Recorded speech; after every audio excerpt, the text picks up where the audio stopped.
Tracey, thanks for coming on the show. Thank you for having me. Yeah, of course. So there's so many places we can jump off with when it comes to LinkedIn. There's so much going on, but I guess maybe just start out with what are you up to these days? What do you find interesting or exciting on the platform the past few months? Well, interesting and exciting is that Microsoft is making the platform a lot better. Um, the interesting part, though, for people who are trying to communicate on LinkedIn is it's just become so noisy. LinkedIn at one time could be, maybe a large part, 90%, 80% of your communication. Now it needs to be maybe 20 to 30, and you've got to add in all other types of communication as well, email, blog posts, things like that. Yeah, that's interesting. So what makes you like why do you think it became so noisy so quickly? What do you think happened there? Well, this year especially, and we won't know until we look way back, in 5 years from now. But I do think people embrace social media a lot more this year due to the pandemic, in my opinion. And that is mainly because being at home, boredom could be one. And then the fact from a business perspective, obviously we're virtual now. So that forced everything to go online. And with that comes Facebook, Instagram, Twitter, TikTok, LinkedIn, those types. So that's why I think it's noisy, is because everyone's on. And certainly businesses are putting up more ads now. A lot of ad spend was made last quarter. Yeah, I think that's what we're seeing too, is that overnight all the analog channels had to go digital, which really means like a few things, right? That's like, especially for B2B, it's LinkedIn, email, maybe phone, maybe a couple other things I'm forgetting. So I guess, are you seeing kind of a traffic jam effect where it's just like everybody that used to wine and dine one day now has to go in the same three places? Yes. Yes. And it's more, you've got to do podcasts, you've got to do video, you've got to repurpose your content, transcribe a podcast, make an article out of it. There's all sorts of things that you need to be seen because your audience, some like to watch things, some like to read, and it may be a timing, sometimes while I like to watch things during the day, I like to read in the evening. So it's not that one person you're trying to reach or communicate with likes one preference. It's just the timing of day and how you're gonna hit them. Yeah, that's interesting. And sometimes I think that I like use myself too much as the barometer. I think we all do this, right? Where you're like, well, I like to do X or I don't like to do Y. I read in the evening or I do this. And I do that. I find myself doing that all the time. When in reality, I just find that my audience is all over the place. I would rather, have another hole in my head than read like a LinkedIn tactical business post like at 9 p.m., right? When I'm trying to unwind. But I guess some people like to do that. So I guess I just love to learn like how much does that map to your experience being as a marketer? So it has a little bit. I try to remain neutral in it all because I understand that myself, I like different forms of reading or watching, and it's just the and I think we all struggle with this. It's the hook, right? It's the hook that catches you, the title. What is it interesting? If you can make a title and then a subtitle very, very interesting. And not that I've perfected this, it's very subjective. It's like if someone were to tell you to go, paint a portrait now and make it wonderful. So I like it, Yeah. and commission something. So it is difficult to know when and where. So it's just a lot, and you've got to A/B test and know what the message is. And it is all in the hook and putting it in the mindset of your audience, not about you, and make it intriguing and provocative, something that's not being said, something that's controversial. Those are always good. Those at least get my attention, and it doesn't matter whether I have to read that content or watch that content. I will attend Right. that content, yes. That makes sense. I definitely want to get more into that, but to take a step back, I'd love to just learn more about your background and how you came to starting an agency and all that good stuff.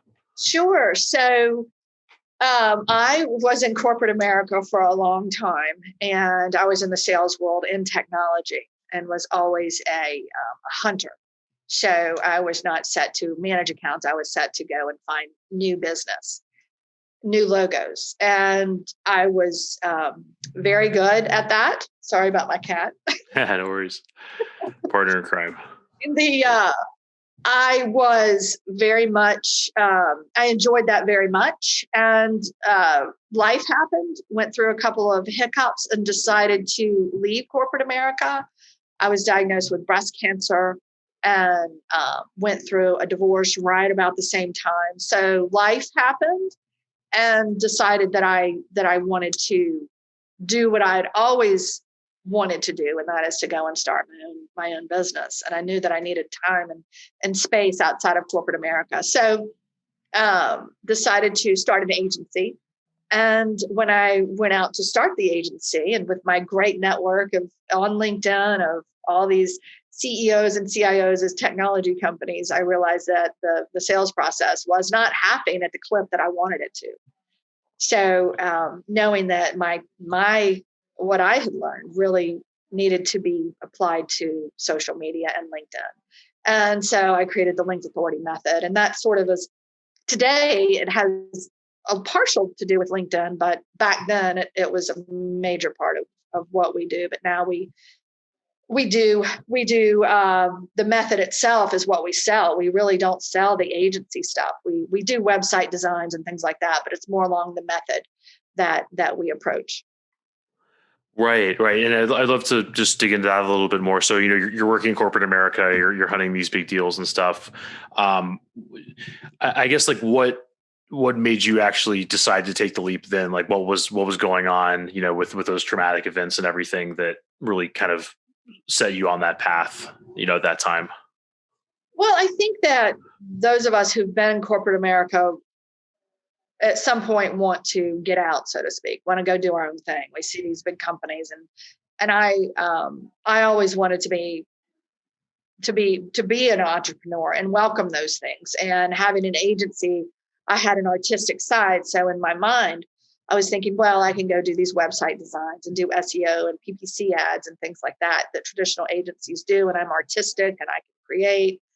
And that was it. It was just sort of the turn in the bucket when you realize that you need to leave. And I haven't looked back. The what I learned from that though is that we lead with the method, not with how I got business and created that method around that.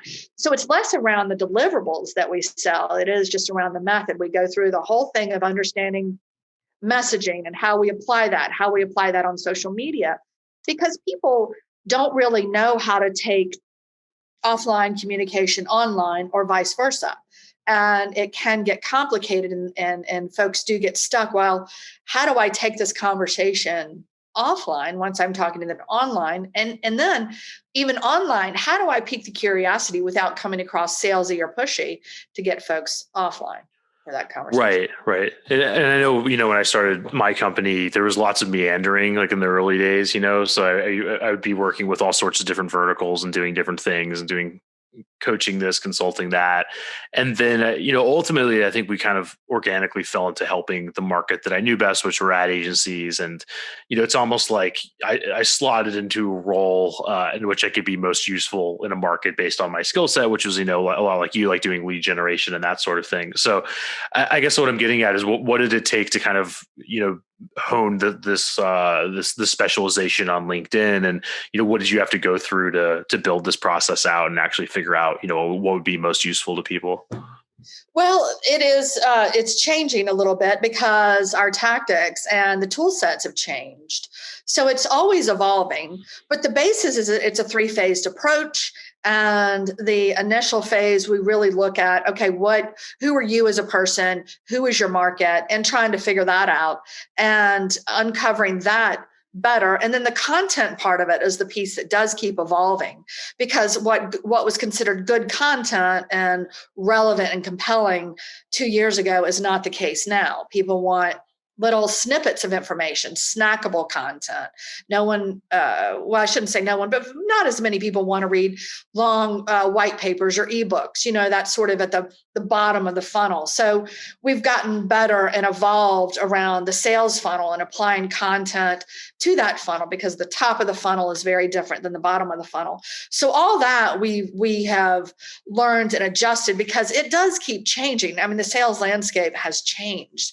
I mean, for instance, executives, what was once left to the sales team to nurture deals, find deals and things like that, we're finding that executives, at the thought leadership level, that's a very good engine to finding prospects and starting those conversations, to where the executives are brought in at the beginning, whether they know it or not, they're there, versus at the end, for dinners and golf games and things like that, to sort of close the deal at the 11th hour. So that has flipped, and salespeople, I'm sure are less of a communicator than they are just sort of a let me lead you, and they're leading the buyer down the own journey to help them make those decisions.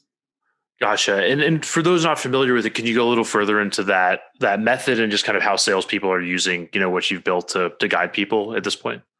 Sure. So the first part, there's 3 phases, as I had mentioned. And the first phase, without going into too much detail, is really understanding who you want to go after. And we niche it down. You really need to niche it down. And we've learned a lot from the B2C world to apply it to the B2B. So what we call demographics in the B2C world are called firmographics in the B2B world. So we really want to find out the industry and things like that. And very few people niche it down. They go, okay, sometimes, for instance, salespeople or sales leaders, they want to split the territories up and then have reps or whoever go after that territory.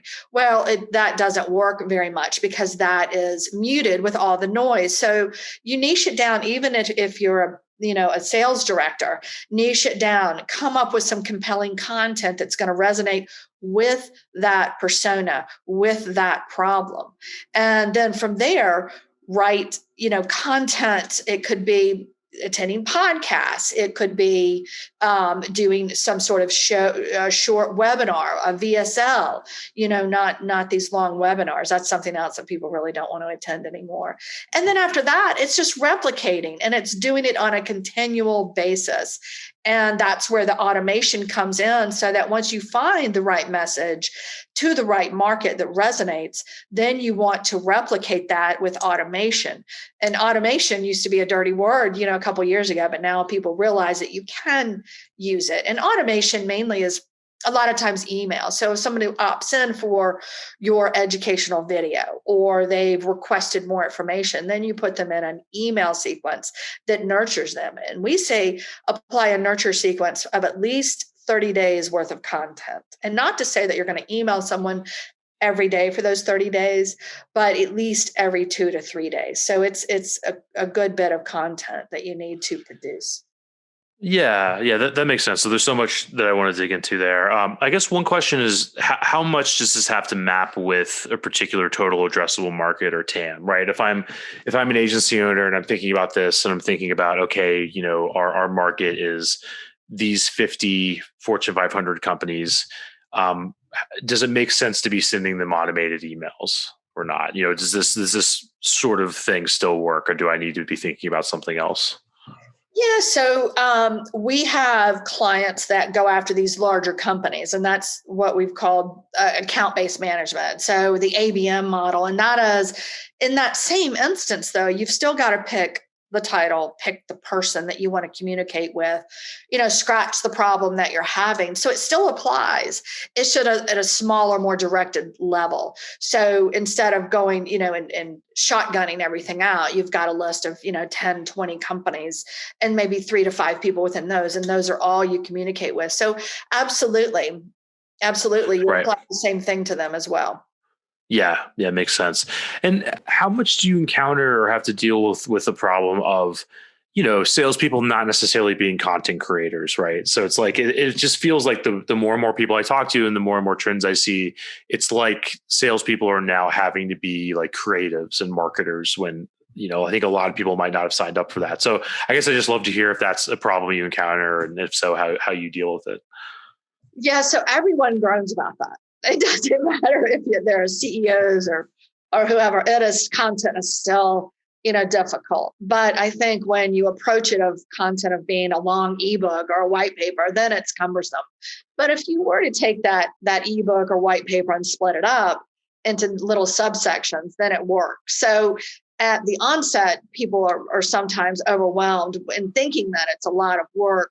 But once you realize that if you just take a core piece of content that's relevant and compelling and with educational, with some statistics and maybe something controversial, an open-ended question, then you split that up as little posts or emails. So nothing that's really long. And so that makes it a lot easier. And then another great tactic is exactly this, inviting people onto your podcast. So podcasting, because it's collaborative and because people like to sit down and chat, this is a great way to gain attraction in your audience. Yeah, that makes sense. So I guess kind of thinking, about our audience, and maybe it's a boutique agency of, maybe they even have 50 people, but there's very few people like dedicated to marketing. And they might be worried, are we going to have to create this epic content and then find a way to like make it snackable into lots of little bits? How do you recommend your clients kind of divide up that sort of thing and make it work? Well, it would be something that is educational. So maybe pull out key statistics or something that's not known. Maybe find a thought-provoking question that people may have not thought about, or give an alternative answer that people have not considered. Things like that. So it is just taking interesting content, pulling out stats, and then say, okay, what's controversial in here? What's educational? What does my audience care about? And after that, if you can't find anything, maybe you started with the wrong core piece of content. If it's not educational and there's no statistics and there's nothing that you can leap from. And then I would lay it out in a path. So if you think of your own buyer journey, what if you've heard of this, if they're problem aware or not, what are they going through all the way to making a decision on hiring a company or service. Right. That makes sense. So I guess with that in mind, can you talk a bit about channels? I think earlier you kind of talked about how LinkedIn was the main focus, and now it's about bringing in other mediums and that sort of thing. Can you talk about how these things kind of intertwine? Sure. So a while ago, we thought Instagram and Facebook were sort of the same, and then Twitter and LinkedIn were sort of the same, or the same followers. Well, we're seeing them cross over, and I honestly haven't figured out the perfect formula for how much time needs to be spent on LinkedIn and how much on Twitter. I think it's more that all brings awareness to you and your company, but I don't think it's anything, again, to drive someone through to a sale. It's just more of awareness, top of funnel. I don't know. I know I spend a majority of my time on LinkedIn, but I do have a Facebook business page, and I do have a Twitter business page as well. So we do post on all of those. So Yeah. that's great. Because it's a lot, and it's hard to prove an ROI from that stuff, admittedly. So you've just got to understand that that's sort of a long game, and it's awareness, very, very top of funnel. So don't expect, George, who followed you on Twitter, to be your next client in 90 days. Yeah, it's interesting. And I guess it's so hard for people, and especially small companies, to be investing in things where you might not ever be able to know if it works or not, or measure ROI or anything like that. But it just sort of makes sense that getting your content in front of the right people would be a good idea. So you just do it, So why do you think that's so hard for people? To getting the right content. to doing things that are valuable, but that you can't measure. Wow. So ask me the question again. Is it important? Why do we do it? How do I struggle with that too. I think we all do. Is that, how do you get around that? Like how do you get into the habit of just doing the things that you need to be doing, like getting your podcast or getting your content in front of the right people, even if you know that you might not ever be able to measure a return on investment from it? because it just seems like so much of the measurement recommendations are just noise. Like you're never, there's never going to be enough data to tell exactly what converted somebody, right? So Well, I would think, in my opinion now, when webinar attendees, you could measure way back when we did those hour-long webinars, right? Um, we could use something, the amount of time that someone attended the webinar, or if they watched the replay. That's indicative of someone that's very interested in leaning in. I think from a podcast standpoint, this would be my runner-up for today. It is just, you've got to recognize that people that do attend and it's compelling enough, and then follow up. Maybe there's something interesting that comes out of the conversation. But I think that people need to look at all of this as paying it forward, and I've had to learn this several times in my life, when I've been very good at it, and then you slip off and then you get back. It's not about dollars and cents all the time, or revenue or pipeline. It's honestly just about building a community of people that know, like, and trust you. And it's about followers and loyalty and trust, than it is leads and prospects. right. I think that's a really good point for people to kind of turn back to. And I think for lots of agencies that, might be at different points or going through a rough time, it bears repeating, because the scarcity kind of breeds a focus just on the numbers, and then that breeds ineffectiveness, right? Because you're not putting stuff out there that's actually going to help people and that sort of thing. So I think that's a really good point. I'd love to talk about platform risk a little bit, because that's something. And there's a lot of like tea leaf reading about LinkedIn, and there's a lot of people saying that it's going to become like Facebook, where it's just pay to play. You basically have to put in tokens to get to have an audience in a channel like that. So I just love to hear, do you agree with that? Do you think it's going to go that way? And if so, is that going to affect the sort of equity you're building in a platform like that? Well, yes, I do think it's going to go that way. We saw it a while ago with articles and posts, how the algorithm was treated. And at once, posts were then presented more than articles. So I stopped writing articles on LinkedIn and moved over to Medium, and built that community. So it is changing, and it's always evolving. And I don't purport to be able to read the future, but I say that it matters. It's have the community. If it's a group on LinkedIn, or if it's a Slack group, or if it is some other type of forum where you've got your people that you want to be inside of your community, and whether that's for your product or to be helpful or whatever it is, it all works the same. So long as you lead with being helpful and paying it forward, then people will see that. Because if anything, I think everyone's emotions and their true selves are shown very much now because of video. So I think that if you're genuine and you really do care, that will come through. And I think that's very important, because those that don't care and those that are not genuine will get weeded out very, very quickly. Mm-hmm. That makes a lot of sense. And I think you touched on something that's timeless, across all the different channels. But I guess what I'm curious about is, is there a point at which it becomes you kind of want to hedge your bets by just building your own network, be it through email or your own list and that sort of thing? Because let's say you double down on building a LinkedIn group. I don't know if that's even valid anymore, but building out content on LinkedIn, and then they change something, or you do the same on Medium, they change something, Instagram, and so on. How much should you be prioritizing building your own list and just building something that you can actually own? If that makes sense. 100%. So 100%. Yes, absolutely. Because you need to keep the list, keep your people with you, and grow it slowly, grow it organically. You don't necessarily go out and buy lists and hammer them with emails. Build it organically, and take your time. So yes, because these platforms could be taken away from us if you're running ads on LinkedIn or on Facebook or on Google. They don't like what you're doing, and they shut your ad account down. So then you can't advertise to them. So don't put everything in one basket. And I would say to don't lead with advertising, lead with organic, test your message, And then, obviously then put some ads in there.